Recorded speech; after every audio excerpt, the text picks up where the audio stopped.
On this episode, we did an old favorite, Would You Rather?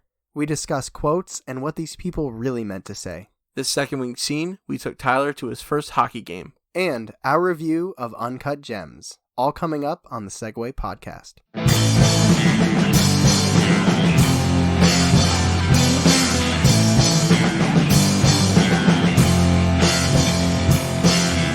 Hey, welcome to the Seg-Way. The best thing that happened to you on a Thursday. That's right, recording live in LeBron's backyard. Did you hear my voice crack just now? I did. I'm used to it now. I don't even catch it anymore.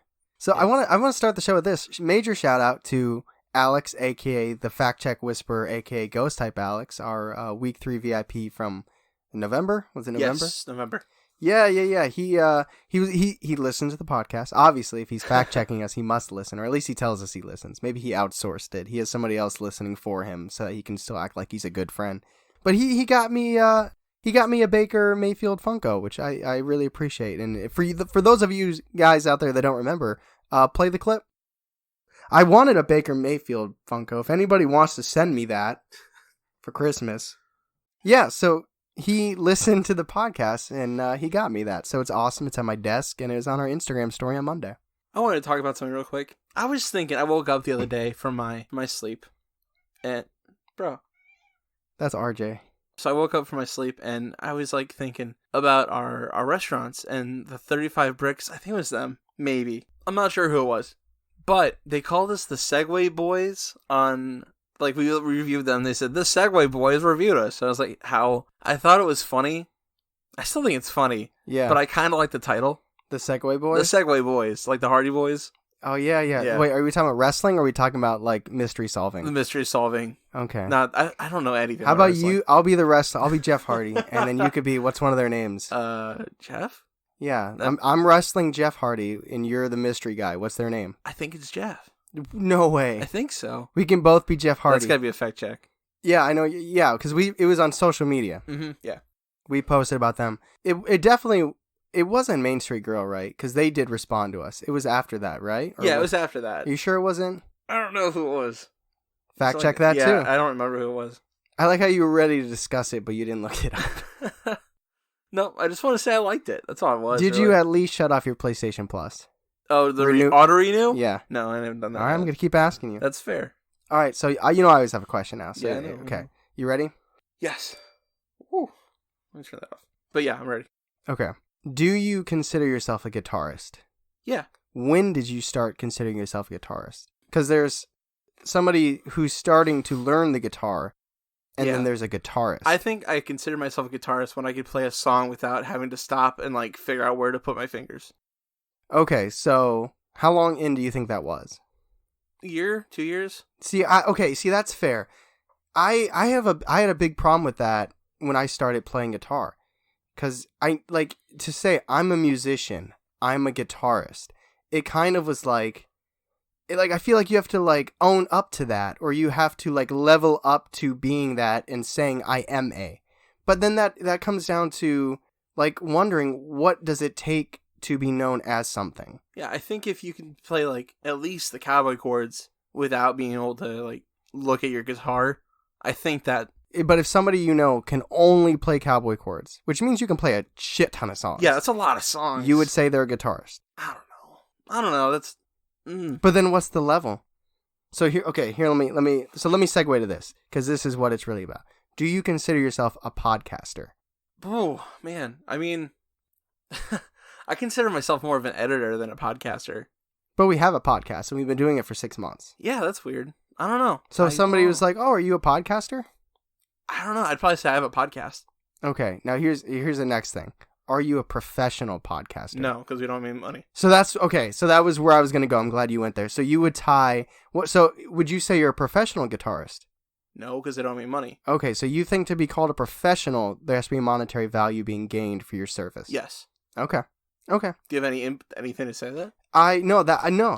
This is open-ended. I don't think there's a right or wrong answer. But that's exactly where I was going to go. That's exactly how I where see you it went. anyway. It's but then what if somebody's I guess it's it would have to be that situation where somebody is really good at something, but it's just a hobby. What if you are an amazing writer and you make amazing short stories, but you only submit them to free, magazines? Are you a professional writer? I think if you're that good, then you probably should get paid for what you do. But then who would judge that, and what if they don't get paid? I mean, it's all arbitrary. Yeah, like if you think you're really good, that's just a big ego. Right. But if other people have, maybe other people that aren't family and friends say, you're very good, try to make this a career, then you should become a professional. Okay. So then on the flip side, you would, no matter, even though you put a ton of hours in and you've done research, you wouldn't say you're a professional editor. Me? Yeah. No. Okay. That's fair. That was my thoughtful question for this episode. I'm glad I was able to answer that one. That was a good job. I saw this today because I'm having some issues with my license. Did I tell you about this? You're having issues with your license? Yeah, I got my license on my birthday, and they still haven't sent it to me. No, you didn't tell me about that. Yeah, I'm waiting for them to send it to me, and I'm like on the website today trying to find some phone numbers to call, and I saw that in October of this year, the new year, 2020, yes, that you need to have at least a passport, fly on a plane anywhere, not just outside of America, anywhere. See, I didn't do any research about this, but people were saying that it was women only. What? No. No, I'm not kidding. Like I was like, that sounds stupid. No, it's all genders. Okay. And that's starting now. So you're saying you would need a passport. October. Okay. Okay. So you're good. Yeah. Okay. No, I don't know. Yeah, I saw that today. I was like, well, that's stupid. Yeah. Because I don't have a passport. I don't either, because I don't plan on leaving the country. I just wanted to share that because I didn't want to like write in like a segment. It didn't deserve its own segment. Yeah. But it is something I was like, that's really stupid. Okay. All right, my all-time favorite segment ever in my entire life. Would you rather hold the hot peppers? That wasn't a question. That was saying would you rather and then space, comma, enter, hold the hot peppers. We don't need them. My last question on that segment anyway was really bad anyway, so. Okay. Is that the last time we did this segment? Mm-hmm. Oh man, bad memory. I can feel it in my stomach just thinking about it. Oh, it's gross. All right, Charlie. Yes. So the people should know this, but like I always say, we have millions of new listeners every week. So for those of you that don't know, Charlie is in grad school to become an English professor. Teacher? You don't think you'll do college? I don't know. Maybe. Teacher/professor. I won't have. Would you be a professional English talker then if you're getting paid for it? Because right now we're amateur talkers. Teach other people how to talk. We're amateurs of the English language. We're not professionals yet. Well, I'll never be, but you might. Okay, so let's say you have a coworker who's really old, like 60, and he's an English teacher/professor. You guys, you're in the English thing. You get lunch. You're using jokes about adjectives and adverbs and ly and all that stuff. And let's say that your English professor coworker, gets in trouble with the law. This older person. Not you, yeah. The older person gets in trouble with the law. Would you rather that he added all of your students on Facebook, that he consistently poops in the local park, or that he ate your class pet, which was a goldfish named Merle? What I'd rather he did would be that he went to the park every day and pooped, because I don't like the other things. You don't like the other things? They both make me uncomfortable. But the pooping's fine. It's the least uncomfortable thing. Okay, so you're correct. So this teacher in Wisconsin literally goes to the park and just defecates. He poops, and the cops came after him, and he was playing like, oh, what did I do? And they were like, do you want us to show you pictures? And then he hung his head and he was like, it's because I pooped. So he retired. Yeah, I mean, he probably would have been fired anyways, but he retired, and he ended up having to pay like $6,000 in penalties, fines, whatever it is. Thankfully he didn't go to jail. I don't think so. The poop. That's crazy. All right. So you, fashionable self, are going shopping at Walmart. I am I was about to say I'm a fashionista, but now I imagine me saying that while I'm at Walmart. Okay, get a nice American flag t-shirt. So you're shopping at Walmart. Okay. And you're like picking out a new winter jacket, because winter's coming sometime. Sometime. Maybe not, dude. I heard it's going to be nice for the next 15 days, but we'll see what happens. We'll see. So you're trying on jackets, and you check out the pockets. Yeah. Would you rather find in that pocket A baggie of heroin, B, a bloody pocket knife, or C, a pill bottle filled with bed bugs? That's disgusting. Yeah. That's disgusting. This is a really good question. Thanks. I like this one. I don't know the answer either. Like sometimes we do these and I've seen the subject before. I'm like, oh yeah, I remember that. Like the executioner bug or beetle or whatever it was. Mm-hmm. So let me give you my reasoning. One, I don't want the bed bugs. Because if I accidentally drop it or it opens up, then I'm in my house. That's bad. I don't want the heroin because I could get arrested. So I'm going to go with the bloody knife because it's not my blood and I won't have... Hopefully the forensics are good enough to know that I'm not the one that was holding and wielding this, even if I take it out of the pocket. So I'm going to go with the bloody knife. I mean, if you touch it, your prints are on it. And if there's another person's blood... I'll just explain the situation. I'll say I bought it at Walmart. They'll be like, oh, yeah. Oh, not again. Well, the answer is actually C. Oh, the bed bugs? Yes. Who collected bed bugs in a pill bottle? Well, that is actually an unknown assailant right now. But there was a pill bottle in a jacket found by an assistant manager in Walmart. Where? In Pennsylvania. Oh. I don't know what city in Pennsylvania. Probably but Pennsylvania. Pittsburgh, you fucks. You and your Mason Rudolphs. So they actually shut down the Walmart for a little bit. They opened up. 2 weeks later, they found another one. It was unopened, but it was another pill bottle filled with bed bugs. So someone in Pennsylvania is going to this Walmart and throwing their gross bed bugs, trying to, contaminate the rest of the world. Okay. And then 3 weeks later, when they reopened the Walmart, all the mattresses were 50% off. I wouldn't buy probably anything from there. Okay, Charlie. So you like heroin, right? What? Just a little bit on the side. You look like you got strong veins. I've never done any drugs. Okay. Well, okay. Prescription drugs. Oh yeah, they don't count. All right. Well, let's say you're on legal probation because you just like drugs. Sure. Let's just stick with heroin since it's your favorite. Okay. Okay, so you're on probation, you're not allowed to have drugs, but you just can't stay away. Addiction's actually a really, really bad problem. Yeah, addiction. Not to make light of this. Right. I mean, it's our job too, because we're a comedy entertainment podcast. Yeah. But, for the people that are suffering, sympathies. But, Charlie, you can't stay away, and you have a drug test coming up. So, do you use Apollo's pee? Would you rather use sugar-free lemonade? Or would you rather search public restrooms for unflushed toilets and scoop out the pee? Well, here's the thing. I would not use lemonade. Because you're not a dumbass. I would sugar-free, specifically, because they can find the sugar in the sample. I wouldn't use lemonade because they would know instantly it wasn't human. I wouldn't use Apollo's because also they wouldn't know it wasn't human. I would probably try to find some undone urine from the random bathroom. Walmart, because I know it'd be a man's because I'd only go to men's urinals. And then, that's one of the big things is gender. But I don't know if that dude's, on drugs or not. That'd be ironic if you grab his pee and he's on a harder drug. Harder drug than heroin? He's doing meth? Cocaine, maybe. I think heroin's hard. It doesn't matter. I don't know either. That's a good fact check, though. So they're like, you're going to die. Wouldn't that be crazy if they told you something about your body and it wasn't you, but it was, super... You're clean, but you got AIDS. That's the start of a movie, because then it's not his blood, but then the CIA comes in, you're like, well, you're one of a million. You have the cure to this. We're going to take you to this lab and stuff. And you're like, it wasn't me. That'd be a crazy movie. They used their dog pee. Really? They used their dog's pee, and they said, girl, this ain't your pee. Right, this is the dog's pee. But when you're desperate. This is a big story, and I'd be surprised if you hadn't at least heard of it. Is it Australia? Partially to do with that. Okay. In order to help the Australians after the devastating fires, would you rather A, sell naked photos of yourself, B, bake cookies with drugs in them to sell them, or C, sell burnt pieces of the Australian animals that have been charred to death by the fires? Goodness. What was the second option? Sell cookies that you've made that have drugs in them. See, that made me think of the cookies with the body in it, the dead grandpa, that story. Oh, yeah. No, I know the story. First of all, that koala, did you see the video of the koala that passed away? That was saved. So sad. He passed away on the way to the hospital. One, I did see this. There's an Instagram model that was selling nudes.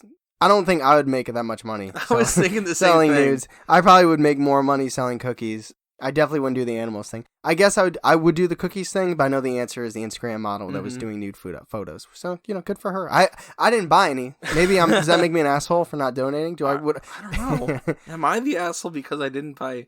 You should be like, Steph. I'm going to say... I care about the animals. I need to buy this. Steph, I need you to leave the room. I'm making my donation. Actually, hold on. I got something for you. This is like a 30-second conspiracy. And I'll post it maybe on social media so you guys can see it, but I'm just talking to you right now, Charlie. Okay. So, you know about the fires, obviously. You just told me about the fires. This guy that I follow, who does a lot of conspiracy stuff, who's actually from Ohio as well, said, is it possible the fires in Australia were started on purpose? Look where they began compared to where the tracks for a new Hyperloop train are going to be built. That's crazy. Isn't it? Yeah. Because they're like, oh, it's just really hot and it's dry and then the fire started. Dude, what if they were just using it as a way to clear out? Yeah. Oh, man. That's a conspiracy right there. That's a really good one. That's nuts. We'll post this sometime coming up soon so you guys can see it as well. Isn't it funny that the fire started where it's only populated? Yeah. Well, I mean, I guess based on what they're saying, it doesn't make sense. But if it's humans' fault, then it makes sense. You can follow Nick Hinton on Twitter as well. Nick Hinton, that's where I'm getting this information from. Crazy conspiracy. Let me finish my story. Oh, that wasn't it? I just want to say that she had this quote that I loved. Oh, let's hear it. She used her thing, like, even though her life was kind of like shutting down because of this thing. Yeah. Did you hear about that? Like, her family just owned her boyfriend, or the guy she liked, stopped talking to her. Her social media accounts got, like, banned and shit. But she posted on Twitter and said, this is, like, the end of her quote. Yeah. But fuck it, save the koalas. And I thought that was wonderful. They're quality nudes. Okay. Okay, so you just went grocery shopping today. I did. Did you bring Apollo? No, I'm not allowed to. Okay, in this story you did. And, are you ready? Here's the intense part. Yeah. Apollo got stolen. I know. No. You're out grocery shopping, you're buying chicken breast and green beans, and Apollo gets stolen. What would you rather do? Would you rather offer $7,000 to whoever finds him and hire a plane to search the city? Would you offer $10,000 and hire a private investigator? Or would you rather go door to door in the neighborhood of the grocery store with dog treats, and as soon as the person opens the door, just be like, Apollo! Apollo! To get him to come out because you suspect everyone? Well, I wouldn't do the last one because I know my dog and I know he wouldn't come. But I would do A and B if I could, if I had the money. But I don't know. I guess B. The private investigator? Yeah. This woman who lost her Australian Shepherd at the grocery store is offering $7,000, and she seriously hired a plane to fly over San Francisco. Mm-hmm. And I believe it had a banner on it too, like talking about the dog, but literally like searching San Francisco in the air. People got too much money. Yeah, that's, you know what? That's too much money. Yeah. There are people like it's Silicon Valley, dude. Whatever. Yeah. I do just want to say before we start, this could be triggering a little bit. Oh no, you're giving people a warning. I am. It could be of sexual misconduct. Okay, if you guys are bothered, just hit that 15-second forward a couple times. Like not 5 maybe. Okay. So you invite a man over that you thought was your friend. A man or Amanda? A man. A man. A gentleman. You thought was your friend over for the holidays, and after the celebration, you put your kids to bed, and then you realize that, I'm assuming there's more than just the one guy over. After that, you realize he's kind of like wandered off, and you find him in your children's room. Your children are 2 and 3 years old. Pants off, underwear off. Ugh. Would you A, deal with him yourself, no cops, no one finds him again? B, grab your kids and call the police? Or C, beat him to a pulp and risk being charged with assault while the police are called by others? Oh man. See, in my calm state that I am in right now, I would say B. But this is one of those things where I can't imagine the situation. Like, could I do C? I'm not a violent person by nature, so I can't imagine that I would just start trying to fight this guy. But, I mean, if that was the case, then with my children, I probably would have a violent reaction. So there's a potential that I could do C. Unlikely. I probably would do B, I guess. Well, a man in Virginia, he did C. He beat the shit out of the 6-year-old man named Stanley. They didn't name the dad, they didn't name the kids, because they're minors, and he wasn't charged. Yeah. Thankfully, he wasn't charged for, I think, defending his family. I think he was within his rights, honestly. Cop probably fist bumped him on the way out. Probably. Like, "Yo, bro, I'd have done the same thing." I mean, I have violent tendencies. Like, I don't want to say that out. Someone's gonna isolate that. But like I was playing hide and seek with my friends, and I hit my friend Kat in the throat because she popped out at me. Yeah, I remember you. And like I could see myself easily doing C. Okay, but you know what? There's a lot of people that wouldn't blame you. Yeah, like me. Like you.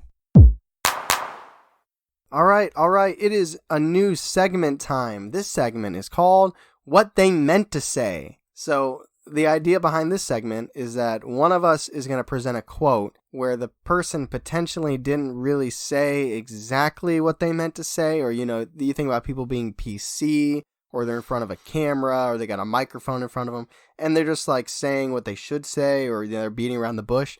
And then the other person has to kind of riff off and say, well, this is what they meant to say. You ready to jump in? Yeah. So did you watch any football this weekend? A little bit. Do you know who won and who lost? A couple. Yeah, I know some. Who do you know who I know lost? the Patriots lost. Oh, no. Charlie, your boy. Now you have more time. You can hang out with Tom Brady. That's right. And practice kissing your son on the lips. I don't think he's going to retire. He should. I think he's either going to be on the Chargers or the Colts next year. If he doesn't stay, if he does not stay, I think it'll be one of those two teams. But anyway, Bill Belichick was at a press conference and after they lost, and a reporter was like, "Yeah, what do you have to say to the fans that have stuck with you guys through the thick and the thin?" And Bill Belichick said, "I wouldn't say it's been all that thin around here personally." What does he really want to say? Bill Belichick, he's saying, you motherfuckers, you know who brought you, was it 5? 6. 6 championships. It wasn't Tom Brady. It was Bill cheating Belichick. Yeah.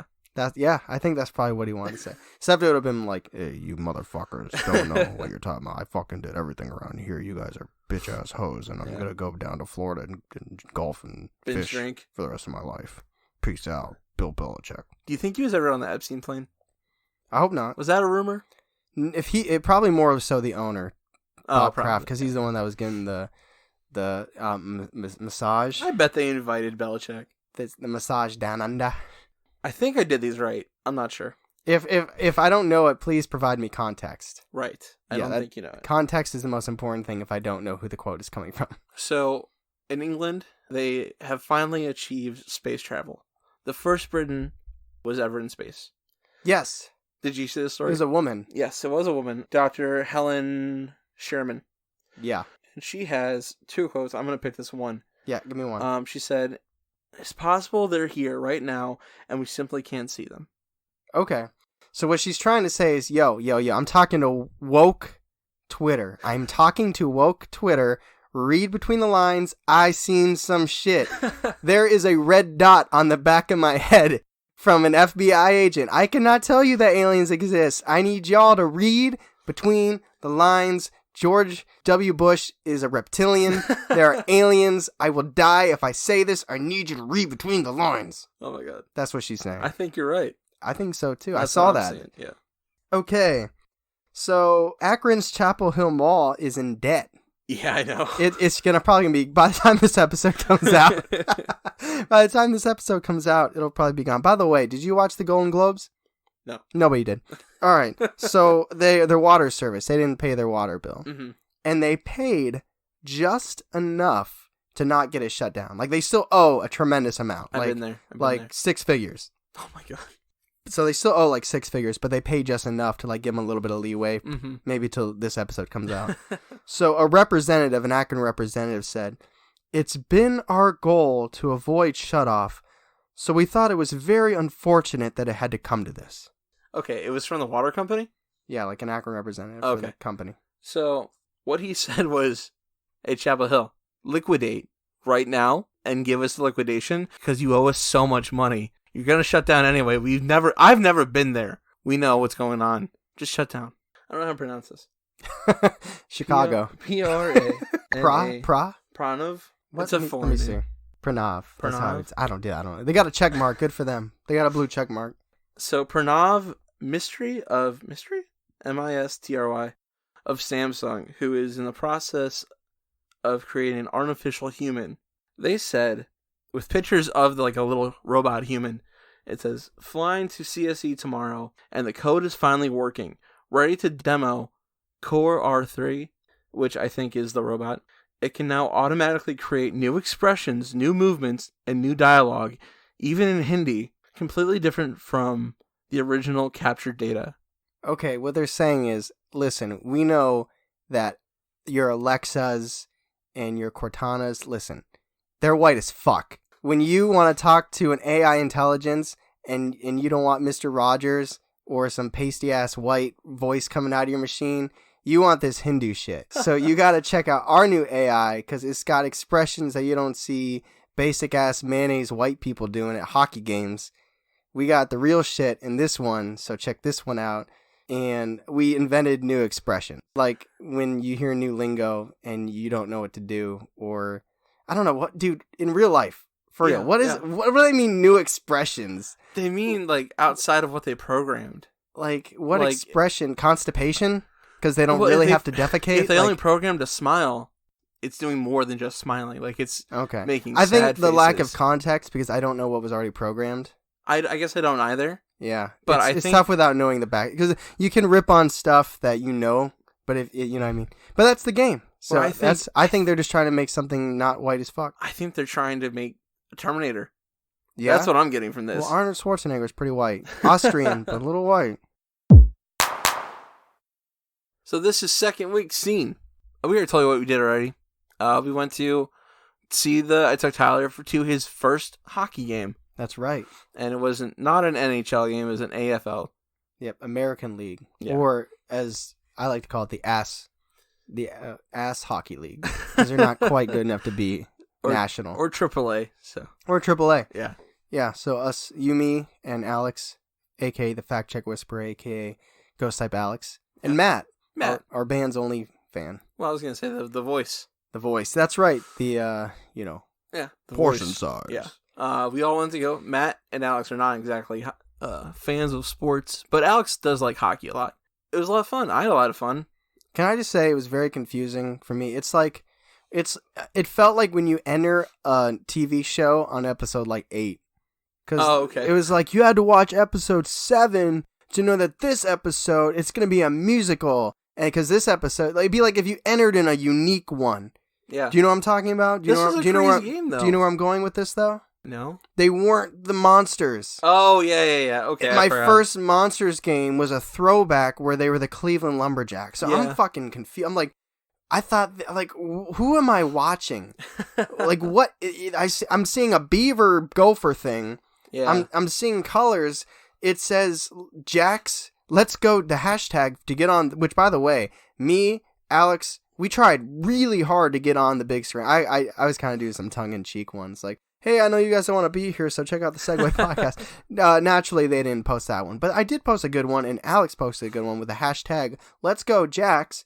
They didn't do it. It's like, so my first experience of seeing the Lake Erie Monsters, they weren't even the Lake Erie Monsters. They were the which is fine. That was totally random. It's fine. You know, it's all good. But it's just like, it felt like jumping into the middle of a movie. Yeah. It's like, you know, you get lost, you go in the wrong movie theater, then you walk in, you're like, I don't know what's happening, but I'm in for a ride. So that was a crazy game. It went down to overtime. It did. It did go to overtime.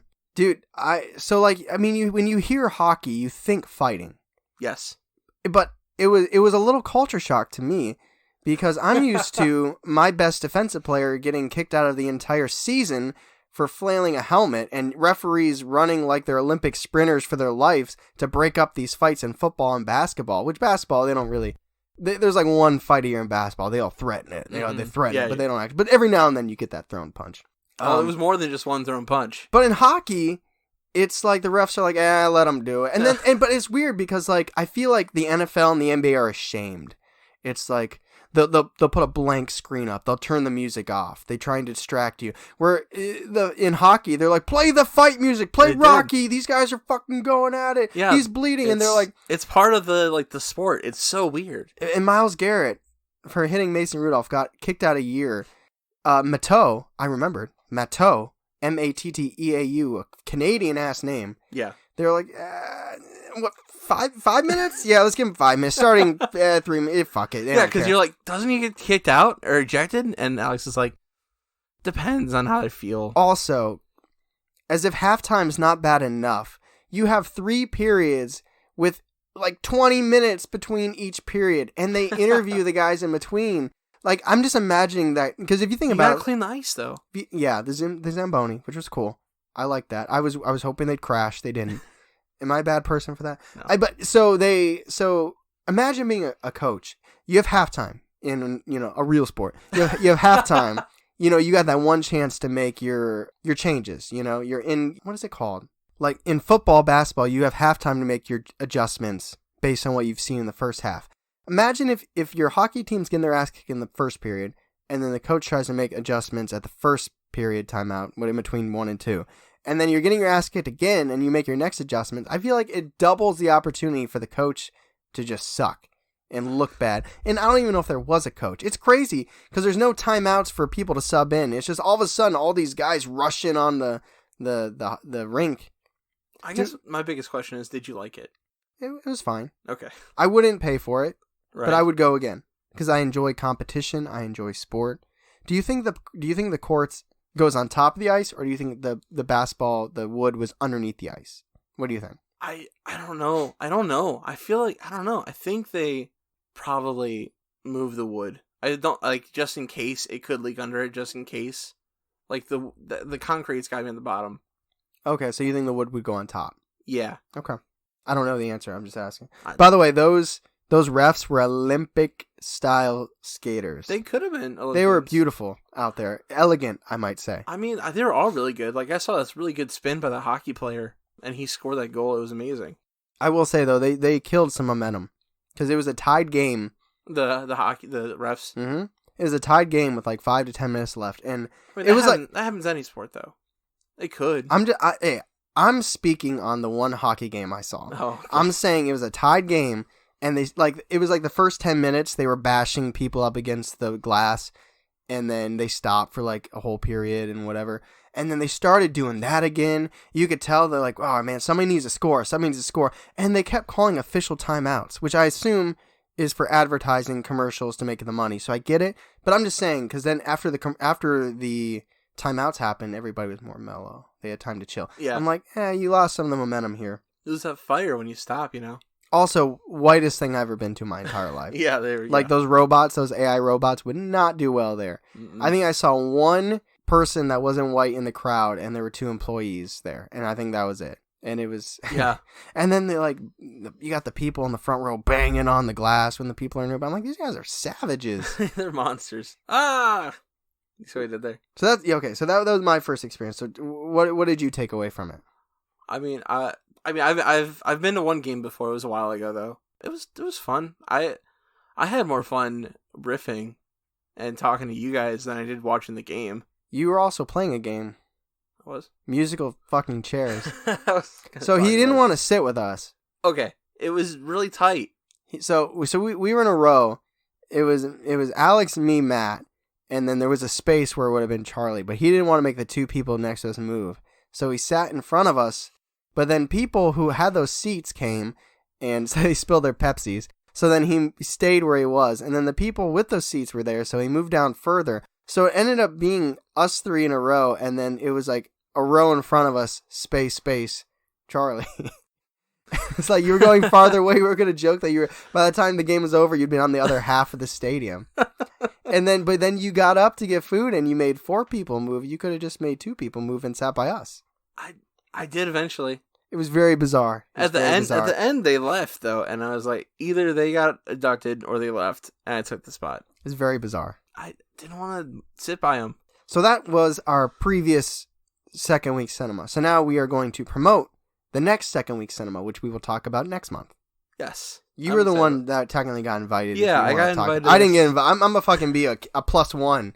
I'm going to be a date. I'm probably have to put out. I'm a +1. So Charlie, you got invited. Why don't you talk about it? What's it even called? I don't remember what it's called. I have to pull it up. Sorry. It's the Mixer. Yeah, it's a Mixer. I did the research. It's the Mixer at Akron Art Scene. It's for like what, artistic types? I was like, why did they invite me? I don't know. I was surprised to get an invitation, personally. But I'm excited to go. I don't know. Maybe we'll hand out some cards and then they'll hear this after we meet them. You know what I'm saying? Yeah. So it's pretty much a mixer for people in Akron that are creative types, want to mingle, collaborate, talk about what they're working on. So we're going to go mingle with some other people. Probably, I imagine we'll probably get some week 3 VIPs out of it. Maybe we'll find a bassist. Yeah. But yeah, so if you guys are creative people in Akron, we're making it sound like it's exclusive. That's just kind of a joke. You can literally find it on Facebook. You got invited through Facebook. Mm-hmm. I clicked on it through Facebook. Who's hosting it? The center. I don't know. That's where it's at. I don't know who the actual host is. It's called Industry Mixer for the Akron art scene. That's like what it really is. So if you're any type of creative person in Akron, we'll be there. You can talk to us. You can get a business card from us, maybe. I would love to talk to you. Yeah. And we'll probably hunt down some week 3 VIPs. Probably. Yeah. But that will be the first part of our next month's second week scene. We'll be talking about that. We're going to talk about how I get people shy and I like crowd into things. Yeah, you probably won't see Charlie. He'll probably be in the corner hiding underneath the table. I don't want to make people move. All right, it is time to unpack with the pack scale our review of Uncut Gems. Charlie, since you it's going to be clear, you liked the movie more than I did. I did. Do you want to give the brief overview summary? Okay, so rough summary is there's a jeweler in New York City, played by Adam Sandler, who's in over his head in debt and gambling. Is that about right? Works for me. Let's jump right in. Plot. So this is an A24. I didn't know that. I didn't either until it went across the screen, and I was like, oh. I was excited, though, because I like A24 a lot. Yep, Hereditary, Midsommar. So it said A24, so automatically I'm expecting a different caliber of movie than what we've seen before. Because I don't think we've seen anything on the podcast kind of leads toward more artistic. Have we seen anything that's leaned artistic? Midsommar. I guess, okay. Midsommar. That's also A24. Yeah, but I would definitely say that one leans artistic. But this one, it was more like a cultural kind of film. Does that make sense? I would argue not quite to the extent of this, but Once Upon a Time in Hollywood also a little bit leaned artistic. It wasn't like blockbuster. No, it's Quentin Tarantino though. So yeah, that makes sense. Is what you're saying. It was really heavy in its plot. A lot of bold choices made. Would you agree with that, Tyler? I mean, bold choices. You don't think so? It depends what you mean by bold choices. Everything was downward spiral. Yeah, it was kind of like a Shakespearean, like a Greek tragedy. I mean, yeah, it's definitely a tragedy. Like, if you don't go into this thinking, oh, Adam Sandler, funny, ha ha ha. Like, no. Yeah, you're like, I hope it's just like Billy Madison. But also the level of anxiety induced in this movie was mind-boggling. I was affected after watching it. Like, mentally affected. Like, it did make me very anxious. I did too. I was super anxious too. Like, I don't know if you saw me in the theater, but I had like my face like in my hoodie. It was like not obviously a horror, but it was affecting in its plot. If you have anxiety and you are in debt, this movie will probably make you want to kill yourself. And if you don't, you'll be stressed out watching it, and you'll leave the theater being like, thank goodness I'm not that guy. If you have an addiction, I think you could see something in this movie that would really make you unhappy. But also, I like the anxiety and stress. I thought it was really fun. Like, I know it wasn't meant to be like a fun movie, but I thought the stress was such an essential part of it. I liked it a lot. Question for you before, because I have a million things to dive into. Yeah. I hope you guys are straddled in, because this is going to be long. Do you want to, the whole tone, the beginning where it's like, and then like all the retro shit. Do you want to talk about that now or in cinematography? Like, where do you touch on that? I have that in cinematography. Okay, then I'm just going to hold everything off until then. Okay. Okay, so let's say this. What did you like the most about the plot, and what did you like the least about the plot? I think, I don't want to spoil it though. I think I liked the least about the plot was the connection with his family. And the thing I liked the most about the plot was, like his immediate family. What I liked most about the plot was probably the stuff that had to do with his own store. So, okay, I'm gonna go off here. Okay, I'm gonna go here. Okay, this movie does not hold your hand at all. Like, you are thrown in. Like, if you think about how a script is written, they call the beginning is a stasis. Before the trigger happens, which the trigger is the gem. It's called Uncut Gem. There's a gem that comes in. That's what changes everything. Even though it just gets worse and worse and worse and worse. So the stasis is stress, anxiety. And I was thinking, like, my head's about to explode because he's in this tiny confined area of his jeweler store. Everybody's talking over each other. They're like the dialogue, in my opinion, I know is an artistic choice with shit because everybody was talking over each other. It's cramped. Everybody's trying to move around. Everybody has their own agendas. Everybody's arguing. It's stressful. They want you to know right off the bat, this is how the movie's going to be. His life is hectic. He doesn't know what he's doing. The people around him are crazy. He's trying to swindle. He's pawning. It's just nuts. But it doesn't hold your hand because it doesn't say, oh, well, this is kind of what he does here. This is what he does there. He will pawn something, or he will do something, or say something, or you will see a character, and you won't know where it came from, who it is or what they have to do with anything until later in the film. You have to be paying attention. There's going to be moments where you're like, who is this? Where did that come from? And then 45 minutes later, they're like, oh, do you still have that? You're like, oh my god, this dude. I totally forgot about that. This dude literally spends the whole movie being in debt and pawning things he doesn't own to get more in debt.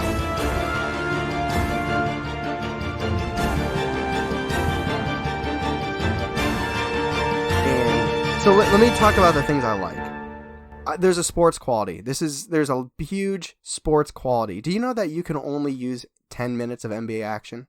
Really? Like if you want to use footage in a movie that you're creating, you have to contact the NBA. And unless you are on the in, or you're doing a documentary, they typically give you about 10 minutes. This takes place in 2012. I wonder if do you think they used only 10 minutes, or did they use more than that? No, I don't think they used. They probably used less than 5. Really? I thought they stretched that whole 10. I mean, if you think about 1 Mississippi, 2 Mississippi, 3. I mean, they showed like a couple free throws. I bet it was less than 5. Okay. But I don't know for sure. So this takes place in 2012. So it's modern, but it's 7 years ago. Follows heavily Kevin Garnett of the Boston Celtics in a playoff run that he has and his relationship with Adam Sandler's character Howard and the Gem. And that's where it starts going off. So he's actually like a major component to this film, which is really funny because we'll get to the pacing, but this movie just kind of jumps in. Like it just jumps in. You're not waiting around. And about 30 minutes in, Charlie leans over. He's like, "Who's Kevin Garnett?" So I had to explain to Charlie who Kevin Garnett was. So let me talk about some of the things that I liked. One, I liked that they didn't hold your hand. Yeah, me too. I liked that they didn't hold your hand. They expected you to be an intelligent viewer. I like that it was a rated R movie that was gritty, that didn't need nudity, and it didn't need drugs. It was gritty, and there was no that 20 minutes, oh, we're getting blazed, man. Right. It's all crazy. So there's a little drug use, but not a lot. See, I was thinking that too, but I couldn't remember. Where's the drug use? Because I couldn't remember. Give me a hint. It was with the party with the girlfriend. Okay. You know what I'm talking about? Yeah, I think so. I don't remember what they used, but either way. Oh, okay. But there wasn't explicit the whole time. Right. You know what I mean? And there wasn't any nudity, really. I mean, there was really. pictures, portraits or whatever, but so I did appreciate that. I appreciated the sports references. I think they were trying to make a huge, because if you think about there's the beginning of the movie where these guys in Ethiopia are getting injured for these gems, and then you see Adam Sandler and his life in regards to these gems. And I think the movie is trying to make a really big symbol that greed and pretty much sacrificing your life for riches just leads to suffering. Would you agree? I think that's one of the themes, yes. Here are some of my problems. They try to humanize Howard, and I don't think they do it well. The whole time I'm rooting against him. I think he's a piece of shit. But see, here's my, I think my comparison is relatively new in my head because I've been watching season 2 of You, and they make Joe likable, but he's a terrible person. But it's crazy. It's like the American Psycho. It's like where he's doing bad things, but you still find yourself rooting for him, where you got to check yourself and be like, whoa, he kind of is bad. In this movie, I'm like, Howard's a piece of shit. He deserves everything coming to him. I agree with you. I think they try to humanize him, but also I did have that connection with him. I felt I wanted him to succeed. I wanted his plan at the end to do well. I can only speak for myself. Yeah. And I feel like they were trying to humanize him, and it never clicked for me. I was always like, this fucking guy doing the fucking Jewish thing. Like, no, fuck you. His wife was Idina Menzel, by the way. Who's that? Let It Go. What the fuck? No way. Yeah, really? his wife was Idina. What? Our good buddy Laketh. Lakeith I didn't know he was in that. Did you? What? Did you know he was in this? Before we went. Yeah. No. I didn't either. No, I didn't know he was in it. Obviously, Kevin Garnett's in it. Adam Sandler's in it. He's going to be in every movie we see now on. Julia Fox is in it. She's new, and she played Adam Sandler's girlfriend. She did a really good job. Mm-hmm. We'll get to acting, but okay. So here's my question for you, and this is my last problem that I personally had, and it's arbitrary. People can find answers, I'm sure, but this is just my own thing. A character should want something, even if it's a glass of water. You can't have characters idly floating through a story. Okay, that's weak. What did Howard want? What did Howard want in this movie?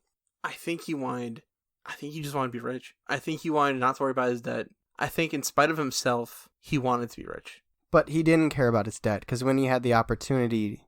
I think that... I don't want to spoil anything. I know, I'm just saying. Like, when it comes to thinking about, like, money, family... I think he didn't care about that. I think the only thing he wanted was more money. It does, but he had the opportunity to get money and he didn't take it multiple times. What was his opportunity to get money? KG. But that would have been a sacrifice for losing out on the big prize. Which he didn't even take. If he really wanted it, he probably would have taken the time to get it praised. You think so? Yes. No, I don't think so. I think if people are obsessed with money... I think he's a scam man. If people are obsessed with money, they're going to do everything they can. I think... Let me put it this way. If the answer is that all he wanted in life was to have more money, I think that's weak. I don't... like, there's so many things throughout the film where it was like, you know, there's opportunity for family, there's opportunity for his new girlfriend, there's opportunity to pay the debt. And it's like, I think what they're trying to do is it's just a tragic story about a guy that just keeps falling deeper and deeper in a hole. But it didn't jump out to me that's like, this is what this character's like, this is what they want. It just seemed like a flailing guy, which maybe is what they were going for. I think in spite himself was the point of it. In spite of his best interest, he had a desire to move on to something. Like, in spite of himself, he worked to get more money. Why? Like, why does he want the money? I don't know. I think he doesn't know. I think that's the point. He doesn't understand why he's hurting himself. In a real world, that's sad. In a movie, I think it's weak. I don't agree. That's I don't fair. think it was weak in this. I thought it was a strong point. It's a very flawed characters, and we're in a time... I mean, when you look at something like the Joker, it's very, you know... We like our flawed characters. I mean, even not now. Back to Shakespeare. Everybody likes their flawed characters. It just felt like... He felt like a flailing character who was just doing bad things to more bad things. So, all of that to say, I gave this part a 4. I thought the plot was a 4. I give it a 5. Okay. Pacing. All right, so the pacing of this movie, I wrote down, it kind of felt like a yo-yo. Like, it was super fast in some moments, and then parts it's like slowed down, and then it was like super fast in some moments, and some parts it slowed down. Like, the isolated incidents were slow, but overall in the movie, like, the people around him were super fast. Like, everything was going on a million miles a second. You know what I mean? Yeah. And I thought it was really the way they sculpted the movie around this kind of fast-paced environment, and how they even found time to slow down certain moments, like a big family dinner was slowed down. I thought that was really nice. I thought the pacing of the movie was really well done. I thought the pacing was done the way they wanted it to be done well, but I personally didn't like it. It was very stressful. That was the point. Yeah, but that doesn't mean I have to like it. Well, that's true. Do they hit their mark? Yeah. Personally, there was no, like, it wasn't like an action movie where it's fast paced, but there was no filler.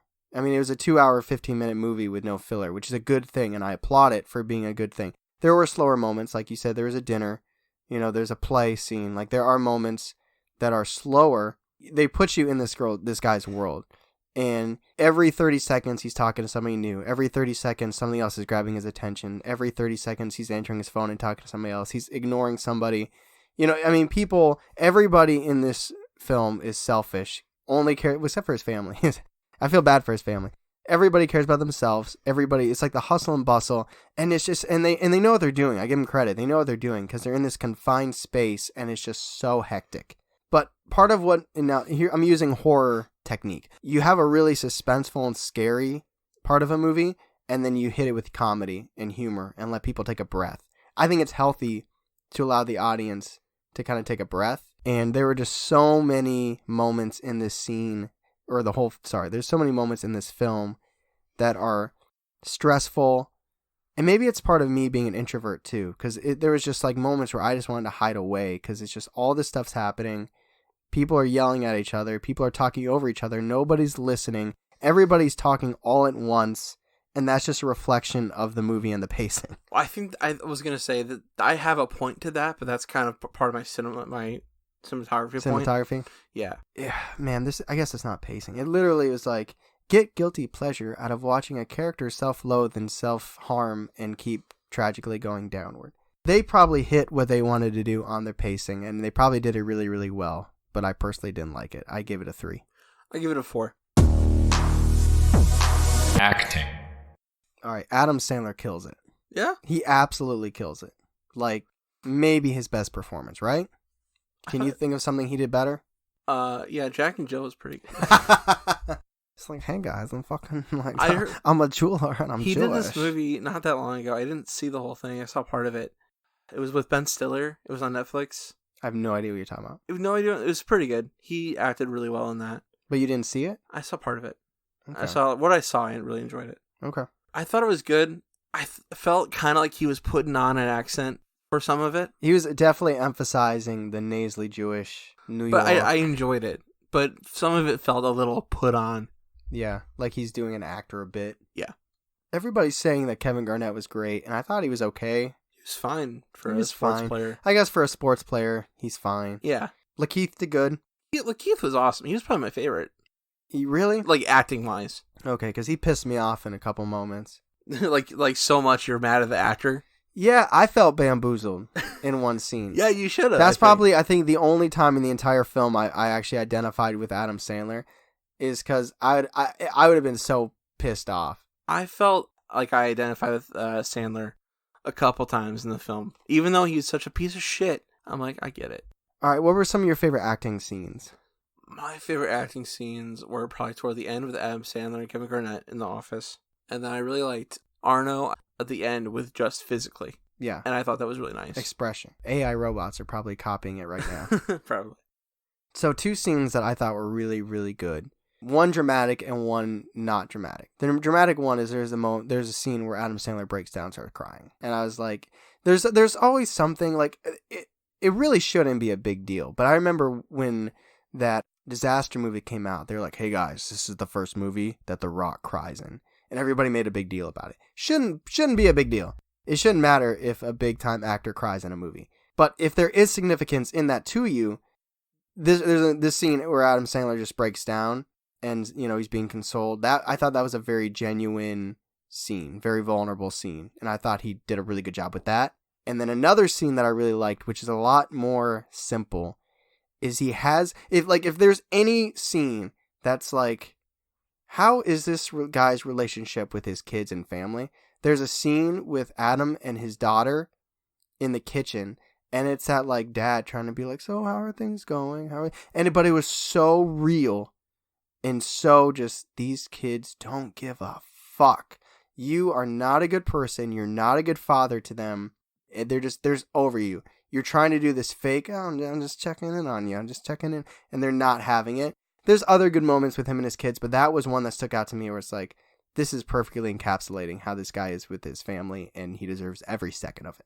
I didn't like that scene at all. Which one? The one with him and his daughter. Oh, dude, it was so cringy. Yes, I agree. That was one cringy moment that I liked because it wasn't over the top cringy. It's like, this is probably, because you get a glimpse of him at work, him doing all this crazy stuff, him trying to pawn shit, but that was like one of the only scenes we get of him at home with his kids. Like, this is the day-to-day of him with his family, where he's not on the phone, he's not pawning shit. He's trying to be genuine, but I don't know if he knows how to do that anymore. I think that whole idea was because he's not moving 1,000,000 miles an hour, he's trying to slow down to talk to his family. He can't really do it. Because even then, he was going to a party later, so He's great. I give it a 4. I was going to give it a 3. I was, but I think it probably deserves a 4 at least.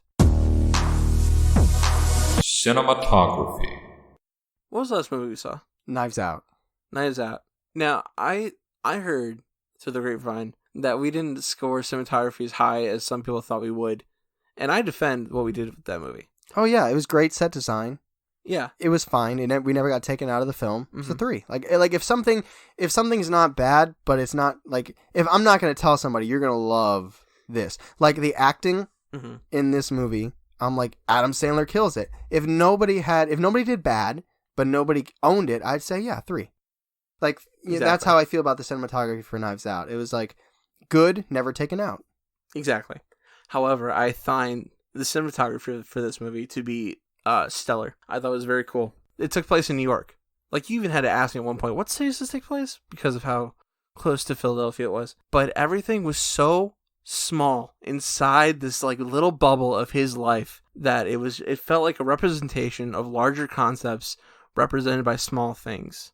Like the gem itself was also a representation of something larger inside something small. I think New York is represented by that because New York is so cramped, but it's just such a big city. The person overall has a big concept that's represented in the very beginning. The opening shot is a colonoscopy because it's just like these small holes, and I think they presented that in such a unique kind of way that it highlighted that small. It Small. That was perfect. It highlighted that small places, large concepts, and that was the theme I wanted to touch on too. Okay, and you think that that's extrapolated upon by the cinematography? Yes. Okay. There are some good. Do you think I'm full of shit? No, Okay. dude, you're completely entitled to your opinion. They let me put it this way. They were definitely trying to take an artistic approach. And so, okay, let me say the things I like, and then I have a question. Okay. So, one of them is set design, which the same way I like the house in Knives Out, I'm not going to give the cinematography credit for this, but this is where I'm going to talk about it. His jeweler's special office is so confined. So the choice to do that there with all the hecticness, people yelling, screaming, that's cool. Everybody's big and tall in there and stuff. And like, that's cool. And it's disorienting. There's at the end of the movie, the last act, there's a scene where Adam has 3 people with him, and I won't go into details, but if you guys see the movie, you know what I'm talking about. It's the way it's shot and the way that they are kind of kept in that room together and what they're doing. I think that's done really well. I think that's cool. It sets the stage for how the movie ends. So I like that scene, but that's kind of like set design. Like, how is his office structured? In terms of shots, there's one shot that I really like, which I can't talk about. It's near the end. It's the way they display something so the way that last scene I was talking about ends, it sucks because you guys are getting nothing out of this. But like, if I'm talking about cinematography, there's one shot I like and I can't talk about it. But you know what I'm talking about. Anyway, I told Charlie off there. He agrees with me. It's cool. I'm trying to think in terms of just the actual... Okay, so here, I guess I'll just jump into this question for you then. What did you take from the whole retro feel? The retro feel? Yeah, like Feel. like the... And then like even the writing, like it was like written like Nintendo, like 80s, but it was taking place in 2012. Well, to me, I think the idea, it felt like a mix between the 80s and the 2000s. Well, I agree, but why? I have no idea. I don't know. It felt that was a strange choice. It was trippy for no reason. It's trippy, but the reason didn't land for us. They might have a reason, but it didn't connect with you. It was a strange choice. I did not like it. Maybe it's to show that he's kind of stuck in the past. I wouldn't say he's stuck in the past. Well, I mean, look at his glasses. They're like the old kind of school. His house was kind of like what you would see in the 60s, of all nudes everywhere. His apartment? Yeah. Yeah. I don't know. I could make an argument for him being stuck in the past. But I don't think that would be why they went with the retro. I think it's more likely that that's just A24 style, and they're like, we're going to put our stamp on this movie. Either it wasn't clear. It's not clear why they did that style, and it was disorienting. Since these are the people that made Midsummer, when the first scene happens and there's gore, I was like, what are we getting into? But that was it on the gore. Yeah. I guess if any blood bothers you, then there's more. But this is like, bones and stuff. It was fine. What'd you put it? I gave it a 3. I give it a 5. Dialogue. The final category. There are a lot of people talking over each other, yelling. It also made the movie with the most F-bombs. I wonder what was before that. Probably some Quentin Tarantino. I feel like I knew what it was, but I can't remember. I feel like it was like a mafia. Maybe not mafia. Maybe like Wolf of Wall Street. Probably Wolf of Wall Street. That's Scorsese, guess. Right? Yes, it is. That's a good guess. That is my guess. I have no. That would be another good fact check. It was just full of fact checks. Like, the accent was good, but that's not dialogue. That's acting. Most people. Do you have any quotes? Are there any quotes from this movie that you remember? Because that's a cheap way to define a movie, is like it's quotable. That doesn't make a movie good. There's tons of movies from the 80s that are quotable that you wouldn't say they're good. Yeah, but, I have one quote. It's the girlfriend. She's like, "It's just Coke," and I was like, "Wow, that's more than that." I have one that Adam Sandler said, but I'm not gonna say it. Oh, I have one that he said too. Is like, I'm not. Oh no. That's the What one. was he's like, oh, rub your tattoo or rub that tattoo. He said it to his girlfriend too. Whether you dislike this movie or you like this movie, I don't think it's the dialogue. Like, the dialogue doesn't take me out, but there's either no, like, liners. Like sometimes when a movie has a line that it takes you out and you remember that, whether it is powerful to the film or it means something in your own head. Like, Adam Sandler did have some really good monologues. Yes, he did. He had some really good ones, specifically one where he's explaining to Kevin Garnett what the difference is between how he makes his living and how Adam Sandler's character Howard makes his living. That was fantastic. That's cool. I can't remember it. Yep, and I would put that in acting. So okay, so what did you think about the dialogue? I liked it. I thought it was good. It felt like real talk. Like, it didn't feel like it was like out of like a script.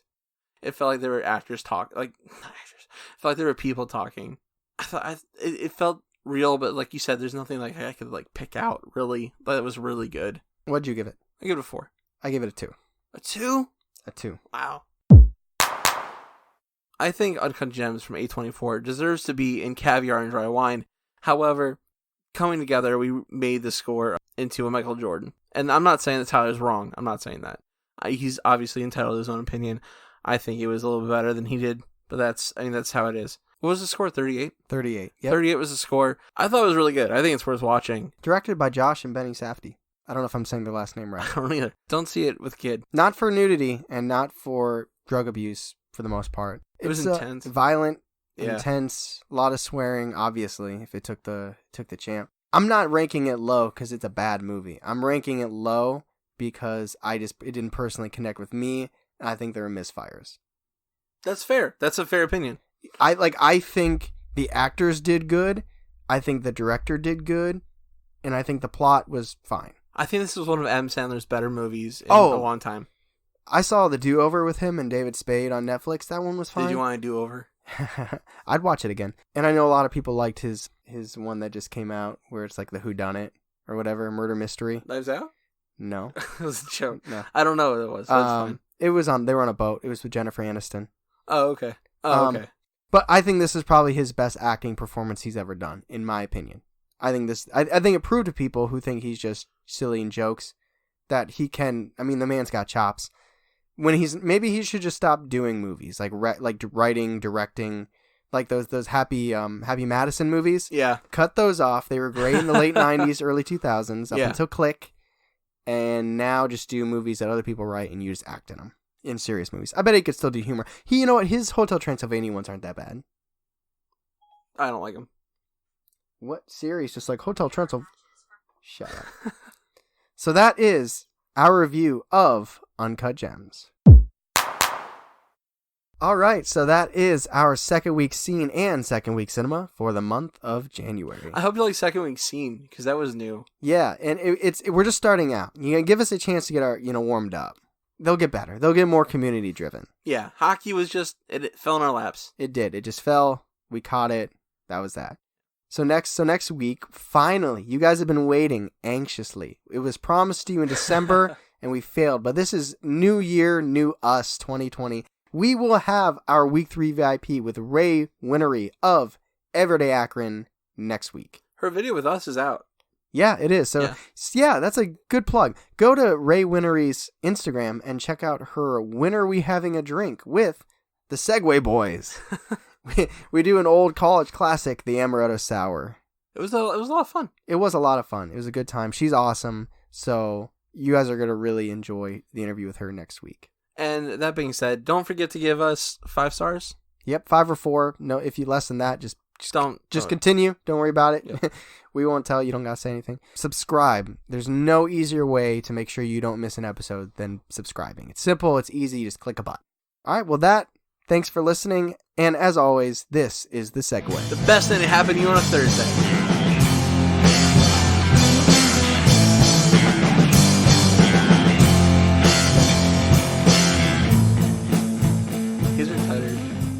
He's retired. He should retire. Is what I'm I thought trying you were going to to say the R word. I'm like, No. damn, dude. He loses one wild card game and she let it go.